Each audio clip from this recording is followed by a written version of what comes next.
Mes salutations à toi qui regardes, mes salutations à toi mon frère, mes salutations à toi ma sœur, c'est ton frère Yende, donc l'un des disciples de Zoulasson, comme tu le sais déjà, donc c'est bien évident, parce que tu es sur la chaîne de Zoulasson. Ici, nous allons parler de spiritualité, de vérité, contrairement à ces pseudo-enseignants, donc ces faux pasteurs que vous voyez peut-être chaque dimanche, ou une fois par mois, qui vont vous raconter des balivernes. Dieu m'a mis dans le cœur, Dieu m'a dit ceci. Ici, il n'y a pas tout ça. Ici, nous allons parler avec connaissance, selon les enseignements que nous avons reçus. Donc, aujourd'hui, nous allons recevoir un enseignement très agréable, très, euh, très important pour notre marche spirituelle. Et j'ai l'honneur de vous exhorter. Donc, avant l'exhortation, il y a l'introduction, donc je reviens juste après.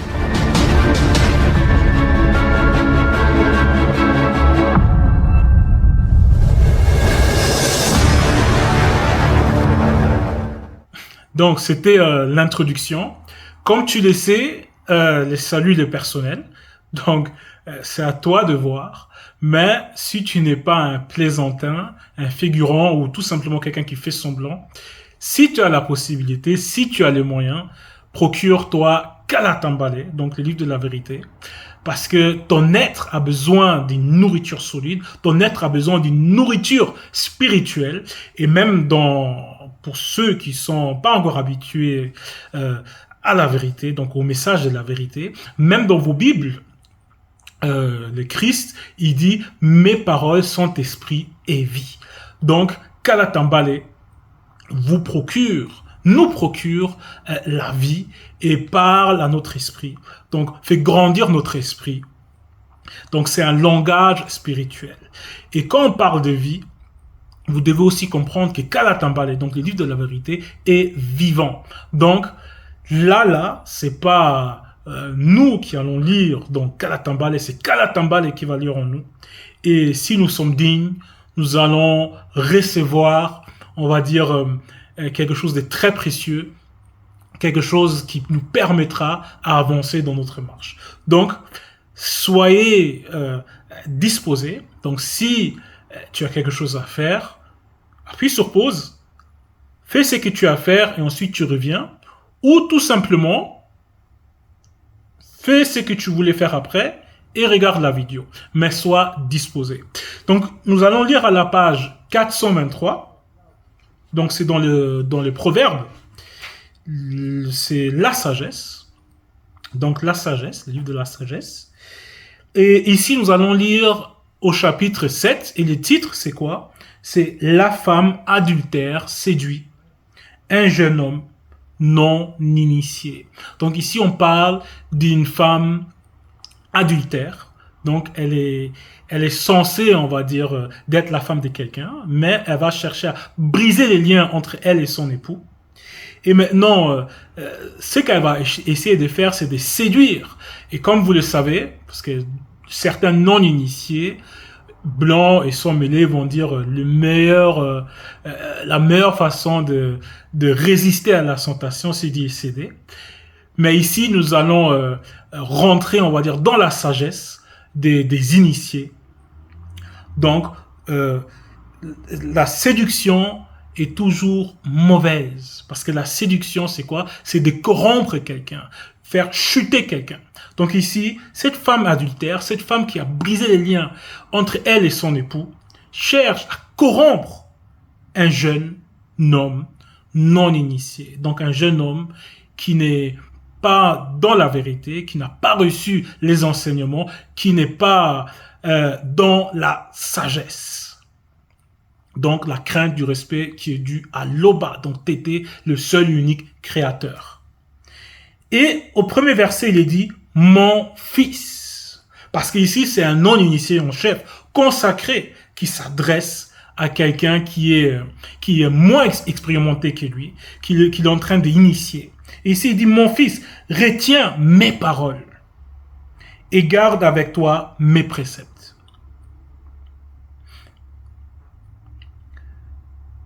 Ça, pour celui ou celle qui a Kalatambale, donc le livre de la vérité, vous pouvez aller dans le psaume 119 au verset 14 pour encore approfondir ces versets. Mais ici, ce qu'il faut comprendre, c'est qu'il faut retenir les paroles. Parce qu'ici, ce initié en chef consacré s'adresse à nous comme si on était ses fils. Parce que lui-même, il s'adresse à son fils ici. Retiens mes paroles. Donc, retiens-les, garde-les en toi. Ne les rejette pas. Ne les repousse pas. Ne repousse pas ce qu'il va dire maintenant. Et garde avec toi mes préceptes. Donc, garde ces commandements, ces préceptes avec toi. Verset 2. Observe mes préceptes et tu vivras.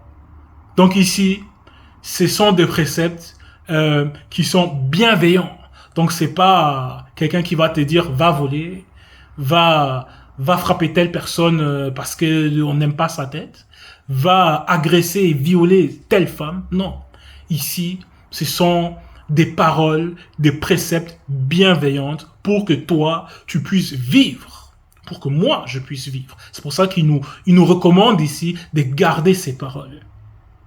Garde mes enseignements comme la prunelle de tes yeux. Garde mes enseignements comme la prunelle de tes yeux.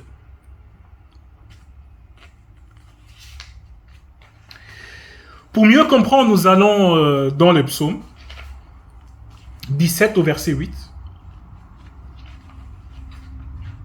Donc le psaume 17 au verset 8.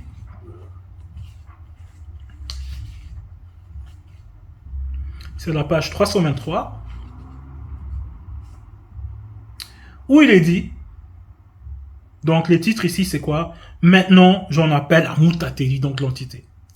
Au verset 8 il est dit, par ton verbe, donc par ta parole, par ton verbe, garde-moi comme la prunelle des yeux. Ici on ne dit pas, comme chez les chrétiens, comme la prunelle de tes yeux. Parce que l'Oba, donc Tété, donc le créateur unique et véritable, n'est point un homme. Protège-moi à l'ombre de la manifestation de ta puissance. Donc ici, quand on revient dans les proverbes, donc dans les livres de la sagesse, au verset 7, on nous recommande de garder ces enseignements qui vont venir, qui vont suivre et qui ont été dits comme la prunelle de nos yeux. Pourquoi? Parce que derrière ça, il y a une révélation. Parce que si tu gardes les enseignements comme la prunelle de tes yeux, mais tu seras aussi gardé. Tu seras aussi protégé. La protection sera autour de toi. Donc, il faut garder ces enseignements, observer ces préceptes pour que toi aussi, à ton tour, tu puisses être protégé, comme il est dit dans le psaume 17, 8, je vais répéter. Par ton verbe, garde-moi comme la prunelle des yeux, protège-moi à l'ombre de la manifestation de ta puissance, parce que je garde tes enseignements, je garde tes préceptes, j'y prends plaisir, et c'est pour ça aussi je sais que je suis en sécurité. C'est ça, ce verset-là. Verset 3, lis-le spirituellement sur tes doigts. Inscris-le spirituellement dans le mystère caché de ton esprit. Dis à la sagesse, tu es mon allié. Et appelle à l'intelligence ton intime. Donc, dis à la sagesse. Donc, manifeste la crainte du respect qui est due à l'Oba. Soumets-toi aux lois. Prends plaisir aux lois. Parce que tu es conscient que en manifestant la crainte du respect qui est due à l'Oba, en respectant ses enseignements, mais c'est ton allié, c'est pas ton ennemi. Le Verbe est avec toi. Le Verbe est là pour te protéger. Les enseignements, ils sont là pour te protéger. Donc, c'est pas pour te nuire. C'est pas un enseignement qui est malveillant, mais c'est un enseignement qui a ton propre avantage. C'est ton allié. Verset 5. Pour qu'elle te préserve de la femme non initiée, blanche et sans mêlée, qui emploie des paroles doucereuses. Qui emploie des paroles doucereuses. Pour mieux comprendre, nous allons lire dans Moutatedi 9.2.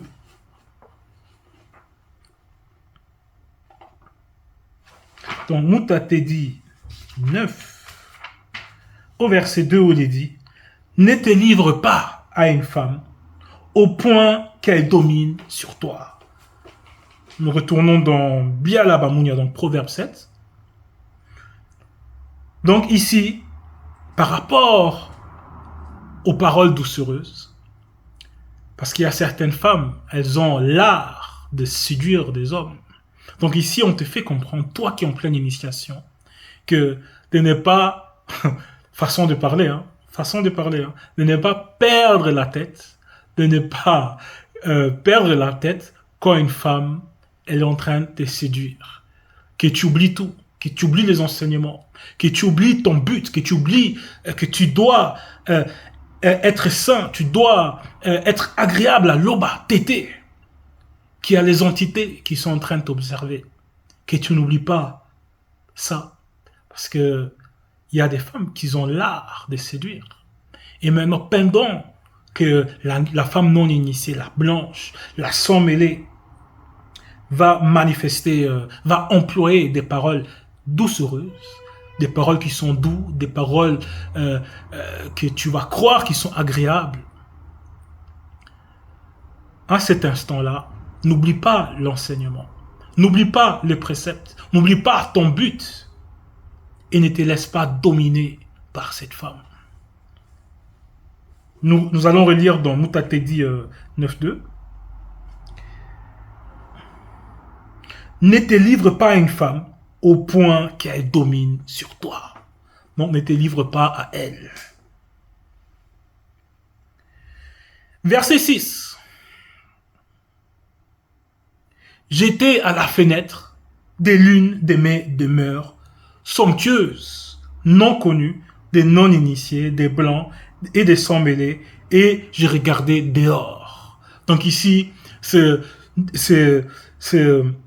initié en chef consacré, donc Mon, était dans une de ses demeures.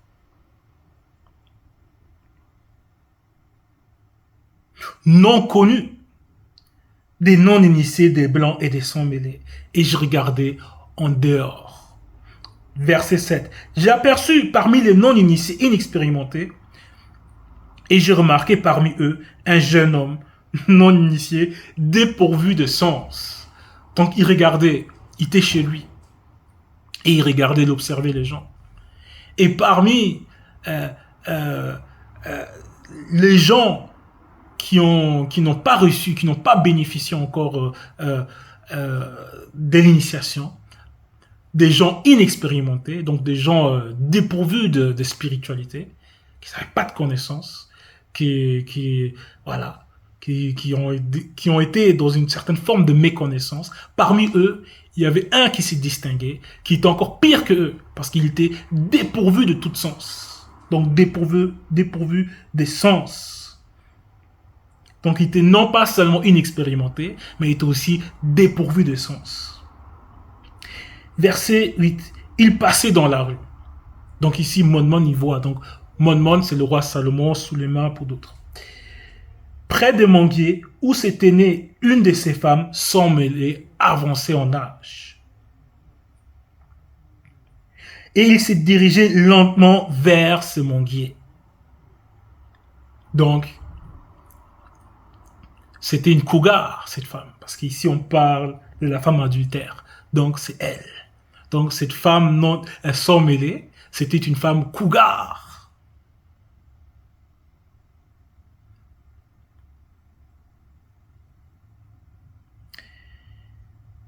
Verset 9. C'était pendant la soirée. Donc, c'était la soirée. C'était la nuit. Au milieu de la nuit et de l'obscurité, à la pleine lune. Retenez bien, à la pleine lune. Il y avait un témoin. Parce que la lune, c'est un témoin. Verset 10. Voici que la femme sans mêlée vient à sa rencontre. Donc, elle a déjà remarqué ce jeune homme dépourvu de sens. et elle vient à sa rencontre. Vêtue des vêtements provocants et la ruse dans son cœur. Donc elle avait des projets avec ces jeunes hommes inexpérimentés. Elle voulait dominer sur lui. Elle était bouleversante, déchaînée, sans aucune honte. Elle était satisfaite. Elle était sûre d'elle-même. Elle savait ce qu'elle faisait. Et elle était satisfaite. Donc ça lui faisait plaisir. Elle va dans la rue ou sur la place du marché en recherchant l'aventure. Donc elle recherche l'aventure. Elle recherche à séduire. Elle recherche, d'autres ils vont dire, bon, elle cherche l'aventure. Verset 13. Elle est saisie et l'embrassa. Et les regardant droit dans les yeux, avec assurance, elle lui dit, j'avais promis un sacrifice à Django pour la remercier. Je l'ai ouvert aujourd'hui. Donc ce n'était pas uniquement une séductrice. C'était quelqu'un qui était complètement... elle savait ce qu'elle faisait. Elle savait ce qui l'entourait. Elle savait qu'il y avait des esprits du monde occulte qui ont été derrière sa séduction. Et ça la satisfaisait. Elle aimait cette aventure, elle aimait ce mode de vie. Et elle le fait non pas inconsciemment, elle le fait consciemment, elle est consciente de qui elle est. Elle est consciente que elle avait promis, au point où elle avait même promis de faire des sacrifices à Django, ce jeune homme inexpérimenté, dépourvu de sens.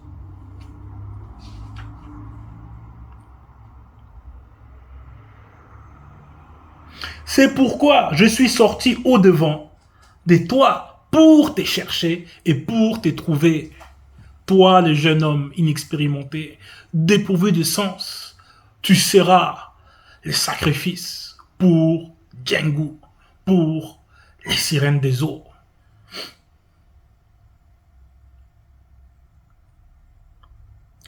Tellement elle était confiante, tellement elle savait ce qu'elle faisait, et tellement elle a vu que cet homme est dépourvu de sens, donc ce jeune homme, elle lui a même dit ce qu'elle allait faire, ouvertement.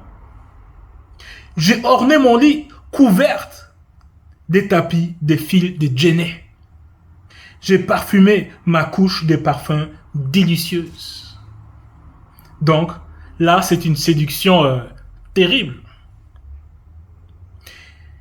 Viens, ayons des relations sexuelles non protégées jusqu'au matin, jouissons ensemble du plaisir qu'elle procure. Elle voulait dire quoi par là? Pourquoi jusqu'au matin? Déjà, par rapport à la protection, nous savons que les relations sexuelles hors mariage ne sont pas protégées. Mais pourquoi elle voulait avoir des relations sexuelles jusqu'au matin? Parce que c'était, pendant qu'elle parlait, pendant qu'elle s'adressait à ce jeune homme, c'était durant la pleine lune. Pour ça, nous allons relire au verset 9 où il est dit, c'était pendant la soirée, au milieu de la nuit et de l'obscurité, à la pleine lune. Et vous savez, dans Wassé ancestral, que d'autres maintenant, ils vont nommer l'Afrique, lorsqu'il y avait la pleine lune, il y avait souvent des combats spirituels. Et en ce moment-là, elle avait promis un sacrifice à Django lors de la pleine lune. Et elle voulait avoir des relations avec ce jeune homme inexpérimenté, dépourvu de sens jusqu'au matin. Mais pourquoi jusqu'au matin? Pour ça, nous allons lire dans Essombé 33, verset 9, c'est la page 754.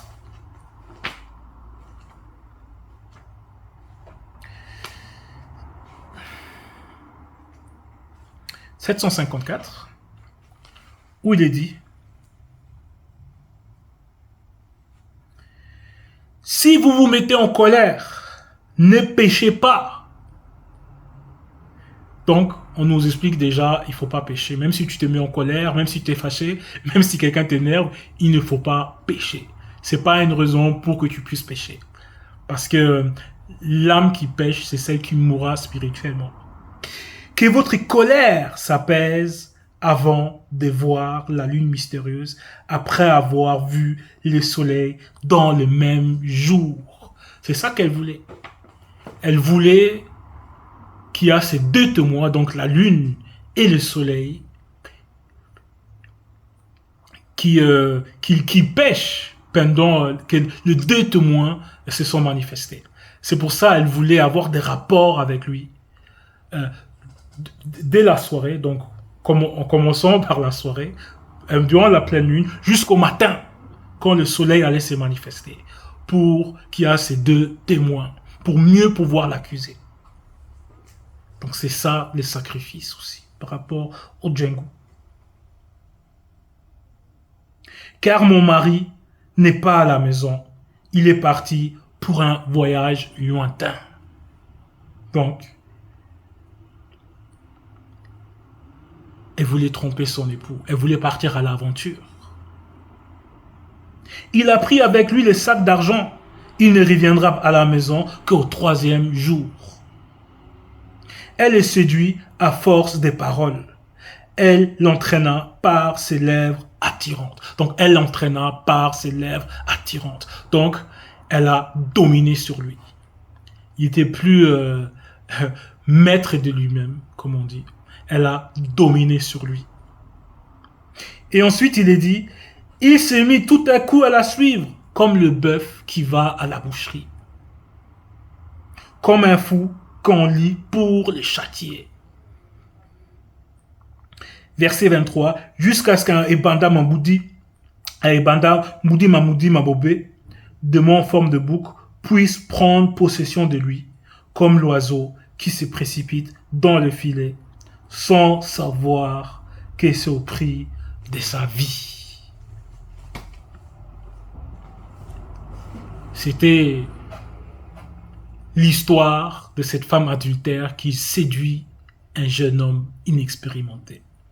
Donc, c'est également pour les femmes, parce qu'il y a aussi des hommes qui vont tromper leurs femmes et qui vont séduire des jeunes femmes inexpérimentées. Donc, ici, c'est une mise en garde pour nous tous de faire attention, de ne pas nous laisser séduire. L'Oba est constamment glorifié. Il en peut être autrement. Ainsi soit-il.